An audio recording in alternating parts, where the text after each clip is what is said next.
زندگی کا مقصد تیرے دی کی سرفرازی، میں اس لیے مسلمان، میں اس لیے ناری۔ الحمدللہ رب العالمین والصلاة والسلام علی سید المرسلین، اما بعد فاعوذ باللہ من الشیطان الرجیم، بسم اللہ الرحمن الرحیم۔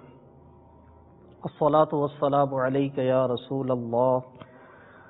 وعلی آلک واصحابک یا حبیب اللہ،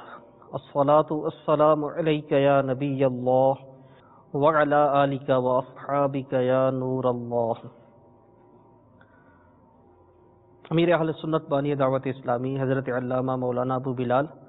محمد الیاس عطار قادری رضوی ضیائی دامت برکاتہم العالیہ اپنے رسالے ضیاء درود السلام میں حضور نبی کریم صلی اللہ تعالی علیہ وسلم کا یہ مبارک فرمان نقل کرتے ہیں، جس نے مجھ پر 100 بار درود پاک پڑھا، اللہ تعالیٰ اس کی دونوں آنکھوں کے درمیان لکھ دیتا ہے کہ یہ نفاق اور جہنم کی آگ سے آزاد ہے، اور اسے یعنی 100 مرتبہ درود پاک پڑھنے والے کو بروز قیامت شہداء کے ساتھ رکھے گا۔ صلو علی الحبیب صلی اللہ تعالی علی محمد وعلی آلہ وصحبہ وسلم۔ میٹھے میٹھے اسلامی بھائیوں اور مدنی چینل کے ناظرین، مدنی چینل کے سلسلے آپ دیکھتے ہیں۔ آج سلسلہ با مقصد زندگی میں ایک نئے موضوع کے ساتھ حاضر ہیں۔ فرمان مصطفیٰ صلی اللہ تعالی علیہ وسلم، نیت المومنی خیر من عملہ، مسلمان کی نیت اس کے عمل سے بہتر ہے۔ آئیے سلسلے کے آغاز میں چند اچھی نیتیں حسب حال کر لیجئے۔ نیت کیجئے کہ اول تا آخر پوری توجہ کے ساتھ سلسلے میں حاضری دیں گے انشاءاللہ عز و جل۔ علم دین سیکھیں گے، نیکی کی دعوت عام کرنے کی نیت سے بیان ہونے والے مدنی پھول دوسرے اسلامی بھائیوں تک بھی پہنچائیں گے انشاءاللہ عز و جل۔ حسب موقع عز و جل یعنی اللہ تبارک و تعالیٰ کا نام نامی سن کر عز و جل حضور نبی کریم صلی اللہ تعالی علیہ وسلم کا ذکر خیر سن کر درود پاک پڑھیں گے صلی اللہ تعالی علیہ وآلہ وسلم پورا۔ اسی طرح صحابہ کرام رضی اللہ تعالیٰ عنہ کا ذکر خیر ہوا تو حسب موقع رضی اللہ تعالیٰ عنہ یا رضی اللہ تعالیٰ عنہ صحابیہ کے نام کے ساتھ کہتے رہیں گے۔ جو نیت کروائی جائے گی کسی بھی اچھے کام کی، نیک کام کی، گناہوں سے بچنے کی، دل میں ارادہ ہوگا، زبان سے کہیں گے انشاءاللہ عز و جل۔ میں نیت کرتا ہوں اللہ عز و جل کی رضا کے لیے بیان کرتا ہوں۔ صلو علی الحبیب صلی اللہ تعالی علی محمد وعلی آلہ وصحبہ وسلم۔ میرے میٹھے میٹھے اسلامی بھائیوں اور مدنی چینل کے ناظرین، مدنی چینل کی برکت سے، دعوت اسلامی کے مدنی ماحول کی برکت سے یہ بات تو ہمارے ناظرین جانتے ہوں گے کہ جس طرح ظاہری گناہ ہیں، اسی طرح ایسے گناہ بھی ہیں جن کا تعلق دل سے ہے۔ جیسے زبان سے بندہ جھوٹ بولتا ہے، کسی کی غیبت کرتا ہے تو یہ ظاہری گناہ ہوئے، ہاتھ سے کسی پر ظلم کرتا ہے تو یہ ظاہری گناہ ہوا، اور دل کے یعنی باطنی گناہ یہ ہے کہ بندہ کسی کے بارے میں بدگمانی میں، یعنی ایسی بدگمانی جو گناہ ہے اس میں مبتلا ہو جائے، کسی مسلمان بھائی کی نعمت کو دیکھ کر زوال کی خواہش کرے، اس کی نعمت اس کے پاس نہ رہے، چھن جائے، یعنی حسد میں مبتلا ہو جائے، مسلمان بھائی کی دشمنی اپنے دل میں رکھے، کینے میں مبتلا ہو، تو یہ باطنی گناہ ہے۔ باطنی گناہوں میں سے میرے میٹھے میٹھے اسلامی بھائیوں ایک گناہ طلب شہرت بھی ہے، کہ بندہ شہرت چاہے اور اس کے لیے کوشش کرے کہ وہ مشہور ہو، یعنی ایسے کام کرے، ایسے افعال کرے کہ جس سے اس کی شہرت ہو۔ اللہ تبارک و تعالیٰ قرآن پاک میں ارشاد فرماتا ہے، سورہ نساء کی آیت نمبر ہے 38، ترجمہ کنز ایمان، اور وہ جو اپنے مال لوگوں کے دکھاوے کو خرچ کرتے ہیں اور ایمان نہیں لاتے اللہ اور نہ قیامت پر، اور جس کا مصاحب یعنی ساتھی شیطان ہو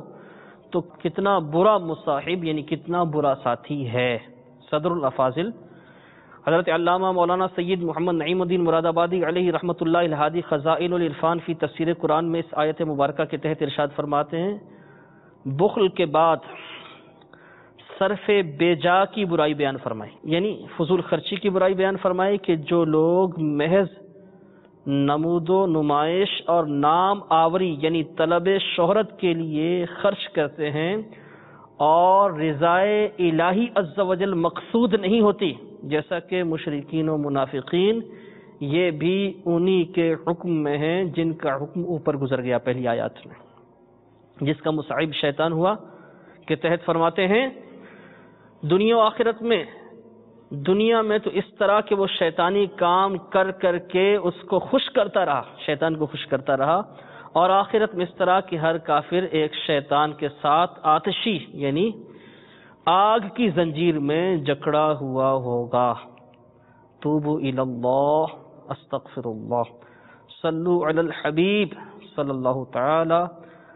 علی محمد وعلی آلہ وصحبہ وسلم۔ رسول اکرم نور مجسم شاہ بنی آدم صلی اللہ تعالی علیہ وآلہ وسلم کا فرمان عالی شان ہے، جو شہرت کے لیے عمل کرے گا اللہ عز و جل اسے رسوا کرے گا، اور جو دکھاوے کے لیے عمل کرے گا تو اللہ عز و جل بروز قیامت اس کے عیوب لوگوں پر ظاہر فرما دے گا، العیاذ باللہ تعالی۔ جو شہرت کے لیے عمل کرے گا اللہ عز و جل اس کو رسوا کرے گا، جو اس لیے عمل کرے گا کہ اس کی شہرت ہو اور لوگ اس کی عزت کریں، اللہ تبارک و تعالی اسے ذلیل کرے گا، رسوا کرے گا۔ جو دکھاوے کے لیے عمل کرے گا تو قیامت والے دن اللہ تبارک و تعالی لوگوں کے سامنے اس کے عیب ظاہر فرما دے گا۔ ہم اللہ تبارک و تعالی سے پناہ طلب کرتے ہیں، اللہ تبارک و تعالی ہمیں اخلاص کی دولت سے مالا مال فرمائے، ہم جو بھی عمل کریں اللہ کی رضا کے لیے کریں۔ میرے میٹھے میٹھے اسلامی بھائی اور مدنی چینل کے ناظرین، طلب شہرت، اپنی شہرت کی خواہش ہونا اور اس کے لیے ایسے افعال کرنا، ایسے کام کرنا، ایسے اعمال کرنا، ایسا انداز اختیار کرنا کہ شہرت ہو جائے، نہایت ہی قبیح اور مذموم کام ہے، بہت مذمت والا کام ہے۔ طلب شہرت بہت سے گناہوں میں مبتلا ہونے کا ذریعہ بن جاتا ہے۔ طلب شہرت، شہرت کی خواہش ہونا، یہ بہت سے گناہوں میں مبتلا ہونے کا سبب ہوتا ہے، ہر مسلمان کو اس سے بچنا لازم ہے۔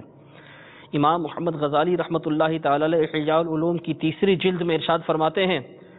جاہ و منصب کا مطلب شہرت اور ناموری ہے۔ جاہ و منصب یعنی کوئی منصب ملنا، کوئی ذمہ داری ملنا، یہ جاہ و منصب کا مطلب شہرت اور ناموری ہے، اور یہ قابل مذمت ہے، قابل تعریف صرف گمنامی ہے۔ سبحان اللہ عز و جل۔ ہم میں سے کون ایسا جس کو شہرت کی طلب نہ ہو، لیکن کیا فرمایا جا رہا ہے؟ قابل تعریف، یعنی جس کی تعریف کی جائے وہ صرف گمنامی ہے۔ ہر ایک کی خواہش ہوتی ہے کہ اس کی عزت ہو، اس کی شہرت ہو، لیکن ارشاد فرمایا جا رہا ہے کہ واقعی جو تعریف کے لائق ہے وہ گمنامی ہے۔ ہاں، یہ الگ بات ہے کہ بغیر شہرت و ناموری کی مشقت اٹھائے محض دین پھیلانے کے سبب اللہ عز و جل کسی کو مشہور کر دے تو یہ شہرت و ناموری قابل مذمت نہیں، یعنی اس کی اپنی خواہش تو نہیں ہے کہ وہ مشہور ہو، لیکن وہ دین کی خدمت کرتا ہے، اللہ عز و جل کا دین پھیلاتا ہے، تبلیغ دین، نیکی کی دعوت کو عام کرتا ہے، اور اس سبب سے اللہ تبارک و تعالی اس کو شہرت دیتا ہے، تو یہ شہرت، یہ ناموری، یہ نام ہونا، یہ عزت ہونا، یہ قابل مذمت نہیں۔ لیکن اگر کوئی شہرت کی خواہش رکھتا ہے تو ایسے کے لیے یہ سراسر گھاٹے کا سودا ہے۔ امام غزالی علیہ رحمۃ اللہ والی ایک سوال کے جواب میں ارشاد فرماتے ہیں، جان لیجئے مذموم یعنی جس کی مذمت کی جائے، مذموم وہ شہرت ہے جس کی چاہت کی جائے، البتہ جو شہرت بغیر طلب کے محض اللہ عز و جل اپنے کرم سے عطا فرما دے وہ ہرگز مذموم نہیں۔ جیسے اللہ تبارک و تعالیٰ کے خاص بندے، اللہ تبارک و تعالیٰ کے نیک بندے، اللہ کے ولی، علماء کرام، یہ مشہور ہوتے ہیں دین کی خدمت کے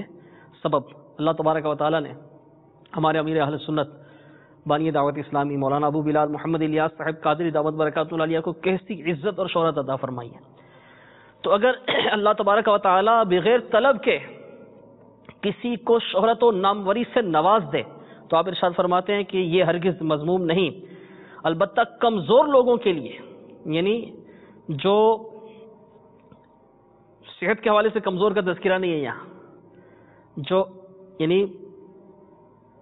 تقوی کے لحاظ سے کمزور ہیں، تو ایسے کمزور لوگوں کے لیے شہرت آزمائش ہے۔ اس کو یوں سمجھ لیجئے کہ کچھ لوگ ڈوب رہے ہوں، ان میں ایک ایسا کمزور شخص بھی ہو جسے تیرنا آتا ہو۔ اب اس کے لیے بہتر یہ ہے کہ اس کا کسی کو علم نہ ہو، ورنہ سب آ کر اس سے چمٹ جائیں گے۔ یعنی بہت سے لوگ ڈوب رہے ہیں اور ایک شخص ایسا ہے کہ جو تیرنا جانتا ہے لیکن ہے کمزور۔ اب اس کے لیے بہتر یہ ہے کہ لوگوں کو نہ پتہ چلے کہ اس کو تیرنا آتا ہے، نہیں تو وہ اس سے آ کر چمٹیں گے کہ ان کی جان بچے، اور یہ خود کمزور ہے، بڑی مشکل سے اپنی جان بچائے گا، تو اب یہ بھی ڈوبے گا اور دیگر بھی ڈوب جائیں گے۔ تو اس کے لیے بہتر یہ ہے کہ اس کے تیرنے کا دوسروں کو پتہ نہ چلے۔ یہ مثال تھی۔ اسی طرح اگر کوئی عمل کے لحاظ سے، تقوی کے لحاظ سے، اعتقاد کے لحاظ سے کمزور ہے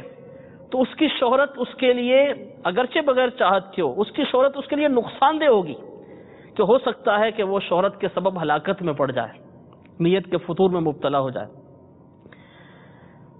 آپ ارشاد فرماتے ہیں نتیجتاً وہ مزید کمزور ہوگا ڈوبنے والا، اور ان سب کے ساتھ خود بھی ہلاک ہو جائے گا، جبکہ ایک قوی تیراک، ایک ایسا شخص جو تیراک ہے، تیرنے والا ہے لیکن مضبوط ہے، طاقتور ہے، تیراک بھی اچھا ہے، صحت بھی اس کی اچھی ہے، اب اس کے لیے بہتر یہ ہے کہ لوگوں کو پتہ چلے کہ یہ اچھا تیراک ہے تاکہ اس کی طرف جائیں، وہ خود بھی بچے گا، دوسروں کو بھی بچائے گا۔ تو ایسے ہی آپ فرماتے ہیں قوی تیراک کے لیے بہتر یہ ہے کہ ڈوبنے والے اس کو پہچانیں تاکہ اس کے ساتھ چمٹ جائیں اور وہ ان کو بچا کر ثواب پائے۔ اس طرح جو لوگ تقوی میں مضبوط ہوتے ہیں، اعتقاد کے لحاظ سے مضبوط ہوتے ہیں، عمل کے لحاظ سے مضبوط ہوتے ہیں، ان کی شہرت ہوتی ہے اللہ تبارک و تعالیٰ کے نیک بندوں کی، علماء کی، اولیاء کی شہرت ہوتی ہے، تو یہ اپنے ساتھ دیگر کو بھی گناہوں سے بچاتے ہیں، اللہ تبارک و تعالیٰ کی فرما برداری کی، اس کی طاعت کی طرف لے کر جاتے ہیں۔ لیکن اگر کوئی عام شخص، کمزور شخص عملی حوالے سے اس کی شہرت ہوگی تو پھر اس کی بھی ہلاکت کا خوف رہے گا۔ حضرت سیدنا منصور بن عمار علیہ رحمۃ اللہ الغفار ارشاد فرماتے ہیں کہ میرا ایک اسلامی بھائی بہت زیادہ معتقد تھا، میرا ہر دکھ سکھ میں مجھ سے ملاقات کرتا، میں اسے انتہائی عبادت گزار، تہجد گزار اور گریہ و زاری کرنے والا سمجھتا تھا۔ کچھ دنوں تک اسے نہ پایا، معلوم ہوا کہ وہ بے حد کمزور ہو گیا ہے۔ میں اس کے گھر اس سے متعلق پوچھنے کے لیے، معلومات لینے کے لیے اس کے یہاں پہنچا، اس کے گھر پہنچا۔ دروازے پر دستک دی، اس کی بیٹی نے دروازہ کھولا۔ اجازت ملنے کے بعد میں اندر داخل ہوا تو دیکھا کہ وہ گھر کے وسط میں بستر پر لیٹا ہوا ہے، چہرہ سیاہ، آنکھیں نیلی اور ہونٹ موٹے ہو چکے ہیں۔ میں نے کہا اے میرے بھائی، لا الہ الا اللہ کی کثرت کرو۔ اس نے اپنی آنکھیں کھولی اور بڑی مشکل سے میری طرف دیکھا، پھر اس پر غشی طاری ہو گئی۔ جب میں نے تیسری مرتبہ کلمہ پڑھنے کی تلقین کی تو اس نے اپنی آنکھیں کھولی اور کہنے لگا اے میرے بھائی منصور، اس کلمے کے اور میرے درمیان رکاوٹ کھڑی کر دی گئی ہے۔ میں نے کہا لا حول ولا قوت الا باللہ العلی العظیم، کہاں گئی تمہاری وہ نمازیں، روزے، تہجد اور راتوں کا قیام؟ وہ حسرت سے کہنے لگا اے میرے بھائی، میرے یہ سب اعمال اللہ عز و جل کی رضا کے لیے نہیں تھے، بلکہ میں یہ تمام عبادتیں شہرت کے لیے کیا کرتا تھا تاکہ لوگ مجھے نمازی، روزے دار اور تہجد گزار کہیں،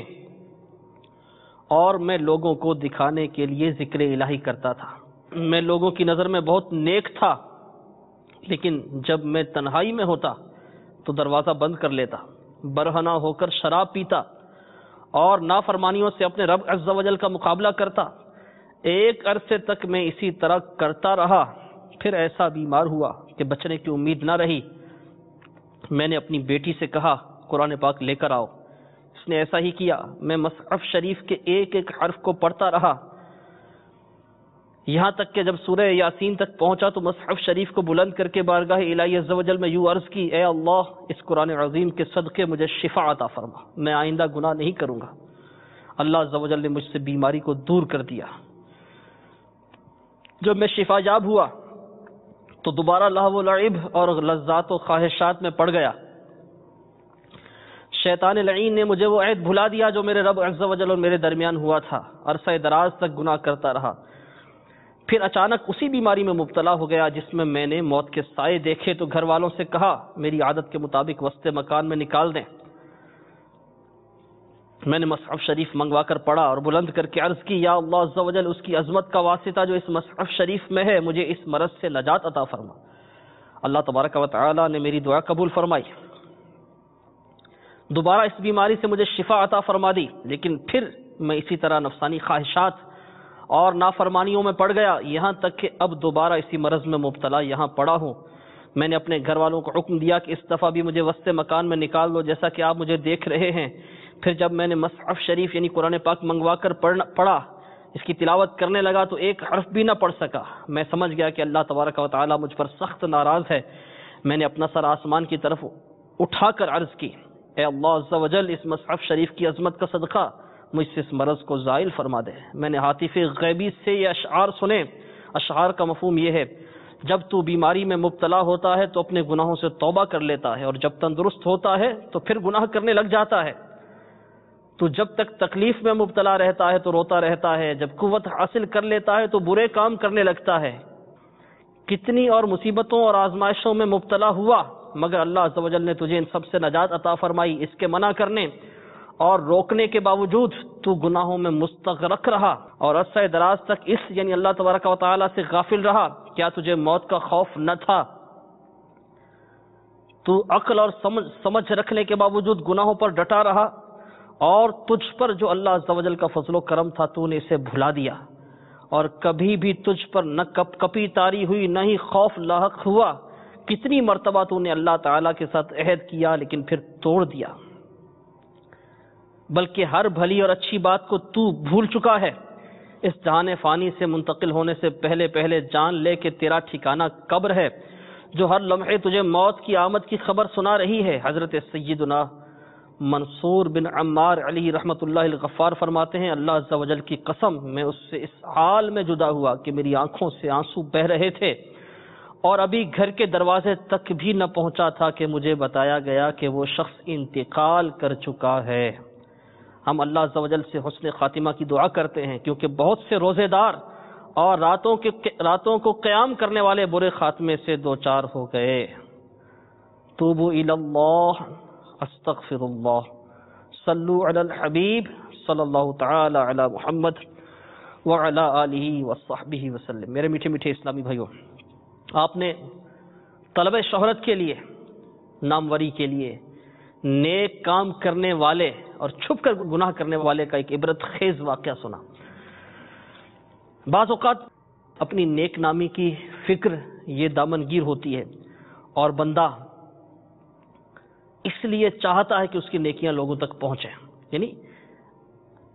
شہرت اور ناموری لوگ اس کو جانیں، اس کو پہچانیں۔ تو اس کے اسباب میں ایک سبب یہ ہے کہ بندہ اس کو یعنی یہ فکر لگ جاتی ہے کہ مجھے نیک سمجھا جائے، اس لیے بندہ شہرت کا خواہش مند ہوتا ہے، نیک یعنی ظاہر کرنے کے لیے اپنے آپ کو۔ تو اس کا علاج، اس سبب کا علاج یہ ہے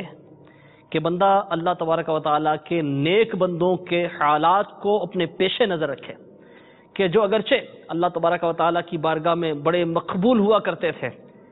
نیکیاں کرتے تھے، لیکن نیکیوں کو پوشیدہ رکھتے تھے، نیکیاں چھپاتے تھے۔ آج ہم تو اس بات پر پریشان ہوتے ہیں نا کہ ہماری کوئی کمزوری لوگوں کو یعنی نہ پتہ چلے، ہماری کمزوری لوگوں کو پتہ چلے تو ہم پریشان ہوتے ہیں۔ اللہ تبارک و تعالیٰ کے نیک بندے جو حقیقی نیک ہوا کرتے تھے، جو حقیقی نیک ہوا کرتے ہیں، وہ جس طرح ہم گناہوں کو چھپاتے ہیں اس طرح وہ نیکیوں کو چھپایا کرتے ہیں کہ ہماری نیکیاں لوگوں کو نہ پتہ چلیں، بلکہ ہم تو چاہتے ہیں کہ ہم جو نیکی نہیں کرتے وہ بھی لوگ اس کی تعریف کریں، یعنی جھوٹی جو تعریف ہے اس سے بھی ہم خوش ہوتے ہیں۔ تو وہ جو نیکیاں کرتے تھے ان کو بھی چھپاتے تھے۔ ایک اور سبب طلب شہرت کا یہ ہے کہ لوگوں کی تعریفیں نفس کی تسکین کا باعث ہوتی ہیں، نفس کو اچھا لگتا ہے کوئی تعریف کرے، اسی لیے بندہ چاہتا ہے کہ اس کی نیک نامی کی شہرت ہو، زیادہ سے زیادہ لوگ اس کو جانیں،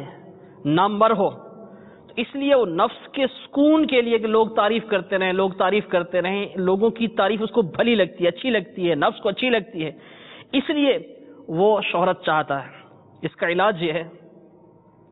کہ بندہ اپنی خامیوں پر نظر کرے، اور ایسے موقع پر جب اس کو تعریف اچھی لگ رہی ہو اپنے ضمیر سے یہ سوال کرے کہ یہ جو مصنوعی تعریف ہے کہیں ایسا تو نہیں ہے کہ میں نے جو تھوڑے بہت عمل کیے ہیں یہ تعریف میرے اعمال کو ضائع کرنے کا سبب بن رہی ہو، اور جو میری حقیقت ہے اگر یہ ان لوگوں پر ظاہر ہو گئی تو پھر کیا حال ہوگا. بعض اوقات طبعاً انسان خوشامد پسند ہوتا ہے، یعنی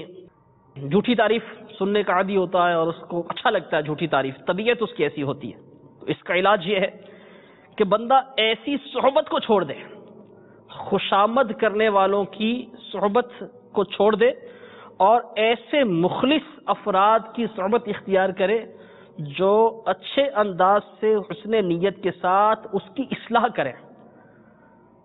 جو اصلاح کرنے والے ہوں. اصلاح کرنے والوں کی صحبت کو اختیار کرے گا تو انشاءاللہ عز و جل اس کی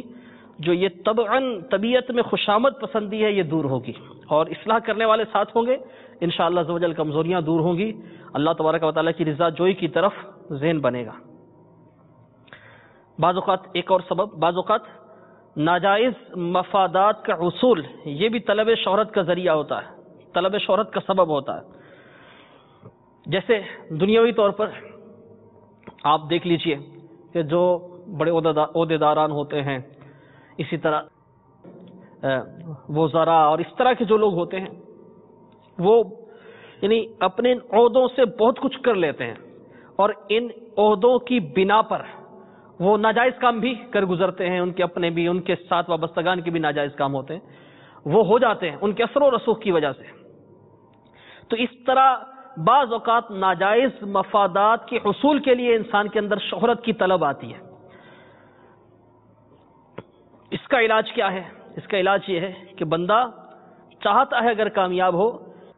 تو وہ غلط راستہ نہ اختیار کرے، بلکہ اللہ تبارک و تعالیٰ کی ذات پر توکل کرے، اپنی محنت اور اللہ تبارک و تعالیٰ کی ذات پر بھروسہ رکھے. خود محنت کرے، اللہ تبارک و تعالیٰ کی ذات پر بھروسہ رکھے، انشاءاللہ عز و جل اگر اس کے نصیب میں کامیابی ہے تو ضرور ملے گی. ناجائز ذرائع کو اختیار نہ کرے. بعض اوقات بندہ اپنی خامیوں کو چھپانے کے لیے، اپنے عیوب کو چھپانے کے لیے، اپنی کمزوریوں کو چھپانے کے لیے بھی شہرت چاہتا ہے. اس کا علاج یہ ہے کہ یہ ذہن بنایا جائے بجائے اس کے کہ میں خامیوں کو چھپانے کے لیے شہرت طلب کروں، میں اپنی خامیوں کو دور کرنے کی کوشش کروں. اگر بندہ خامیوں کو دور کرنے کی کوشش کرے گا تو دنیا میں بھی بہتری آئے گی، اور اگر یہ سب کچھ اللہ کی رضا کے لیے ہوا تو اللہ تبارک و تعالیٰ کی بارگاہ میں بھی سرخرو ہوگا، آخرت بھی بہتر ہوگی. تو بجائے اس کے کہ اپنی خامیوں کو چھپانے کے لیے آپ جھوٹی شہرت کے طلبگار ہوں، آپ ان خامیوں کو دور کرنے کی کوشش کریں. ان خامیوں سے، ان خرابیوں سے، ان بیماریوں سے، جو بھی اخلاقی اس طرح کی برائیاں ہیں، اس طرح کے گناہ ہیں، اس طرح کے معاملات ہیں، اپنی جو کمزوریاں ہیں، آپ ان سے چھٹکارا حاصل کیجئے بجائے اس کے کہ آپ یعنی وہ ایک یوں کہہ لیجئے کہ جھوٹا عزت کا لبادہ اوڑھ لیں. ایک اور سبب، جو چیٹر ہوتے ہیں، دھوکہ باز ہوتے ہیں، وہ طلب شہرت کا حربہ استعمال کرتے ہیں لوگوں کی آنکھوں میں دھول جھونکنے کے لیے کہ لوگ اچھا سمجھیں. حقیقت میں اچھے ہوتے نہیں ہیں، لیکن اچھے بنتے ہیں کہ ان کو اچھا جانا جائے، ان کی شہرت ہو، اور اب اس شہرت سے پھر وہ ناجائز فائدہ اٹھاتے ہیں. تو اگر خدا نخواستہ کسی کے ذہن میں ایسی بات ہے تو اسے چاہیے کہ وہ اپنے دل میں مسلمانوں کی خیر خواہی کا جذبہ پیدا کرے، اور وقتی نفع کے حصول کے لیے ایسا ذہن نہ بنائے، ایسا کام نہ کرے، ایسی شہرت طلب نہ کرے کہ آخرت میں ہمیشہ کے لیے وبال اس کے گلے پڑ جائے. تو اخروی وبال سے بچنے کے لیے وقتی نفع کو قربان کر دے. ایسی شہرت کس کام کی کہ جو آج جس کی وجہ سے ہم کسی کو دھوکہ دے کر یا کسی سے کوئی وہ روب اور دبدبے کے ذریعے اپنا کام نکلوا لیں، یا دھوکہ دے کر اس سے کچھ مال وغیرہ اینٹھ لیں، کچھ مال قبضہ کر لیں، چیٹنگ کریں، لیکن آخرت میں اللہ عز و جل کی پکڑ میں آ جائیں. اور ویسے بھی ایسے چیٹر جن کی شہرت ہوتی ہے، یعنی اچھی شہرت ہوتی ہے، لیکن ہوتے وہ چیٹر ہیں، بالآخر ان کا پول کھل ہی جاتا ہے، اور جب ان کا پول کھلتا ہے کہ یہ حقیقت میں کیا تھے اور انہوں نے لبادہ کیا اڑا ہوا تھا، بڑے وہ بنے ٹھنے رہتے تھے اور بڑے دولت مند مشہور تھے، بڑے سخی مشہور تھے، ایسے ایسے مشہور تھے، لیکن جب حقیقت پتہ چلتی ہے کہ فلاں سے اتنے لے لیے، فلاں سے اتنے لے لیے، فلاں کو اس طرح دھوکہ دیا، فلاں کو اس طرح دھوکہ دیا، جب یہ ساری باتیں سامنے آتی ہیں تو ایسوں کی وہ شہرت داغدار ہوتی ہے، اور یعنی پھر ان کی عزت وہ خاک میں مل جاتی ہے۔ تو ایسی عارضی شہرت اور ایسی بناوٹی عزت کا کیا فائدہ کہ جو دنیا میں بھی یعنی وبال کا باعث بنے، آخرت میں اللہ عز و جل کی رحمتوں سے دوری کا باعث بنے۔ تو میرے میٹھے میٹھے اسلامی بھائیوں، ہمیں جو بھی عمل کرنا ہے اللہ عز و جل کی رضا کے لیے کرنا ہے۔ کاش ہم اللہ تبارک و تعالیٰ کی بارگاہ میں اچھے ہو جائیں، لوگ ہمیں جانے یا نہ جانے، کوئی ہماری عزت کرے یا نہ کرے، دنیا میں ناموری ہو یا نہ ہو، کاش اللہ تبارک و تعالیٰ ہم سے راضی ہو جائے۔ اور اللہ تبارک و تعالیٰ کے نیک بندوں کے بارے میں تو آپ نے سنا کہ ان کے نیک اعمال اگر لوگوں کو پتہ چلتے تو اس طرح پریشان ہوتے تھے جس طرح آج ہم اپنے گناہوں کے پتہ چلنے پر، اپنی خامیوں کے پتہ چلنے پر پریشان ہوتے ہیں۔ اللہ تبارک و تعالیٰ ہمیں ان نیک بندوں کا صدقہ نصیب فرمائے، اللہ تبارک و تعالیٰ اپنے گمنام بندوں کا صدقہ نصیب فرمائے۔ اور آپ نے یہ بھی سنا کہ حقیقت یہ ہے کہ گمنامی لائق تعریف ہے، شہرت لائق تعریف نہیں ہے۔ شہرت بہت سی آزمائشوں کا سبب ہے، دنیاوی لحاظ سے بھی آج دیکھیں تو اگر کوئی دولت مند مشہور ہے تو وہ یعنی اس لحاظ سے بھی آزمائش میں آ سکتا ہے کہ اس کو بھتے کی پرچی آ جائے گی، یا اس کے گھر سے کسی کو کوئی دھمکی ملے گی اغوا وغیرہ کی، اگر کوئی دولت مند مشہور ہے۔ اور اگر کوئی دولت مند ہے لیکن اس کے دولت مند ہونے کی شہرت نہیں ہے تو شاید وہ ان آزمائشوں سے بچا رہے گا۔ اللہ تبارک و تعالی ہمیں اپنی رضا کے لیے عمل کرنے کی توفیق عطا فرمائے۔ ہم دنیاوی عزت، جھوٹی عزت، شہرت کے کبھی بھی طالب نہ ہوں۔ اللہ تبارک و تعالی کرم کرے، ہمارا ذہن بن جائے کہ کاش ہم اس کی یعنی اسی کی رضا میں لگے رہیں، جو بھی عمل کریں اس کی رضا کے لیے کریں، اور اللہ تبارک و تعالی ہماری یعنی عبادات کو، ہمارے ٹوٹے پھوٹے اعمال کو اپنی بارگاہ میں شرف قبولیت سے بھی نواز دے۔ آمین بجاہ النبی الامین۔ صلو علی الحبیب صلی اللہ تعالی علی محمد وعلی آلہ وصحبہ وسلم۔ میری زندگی کا مقصد تیرے دی کی سرفرازی، میں اس لیے مسلمان، میں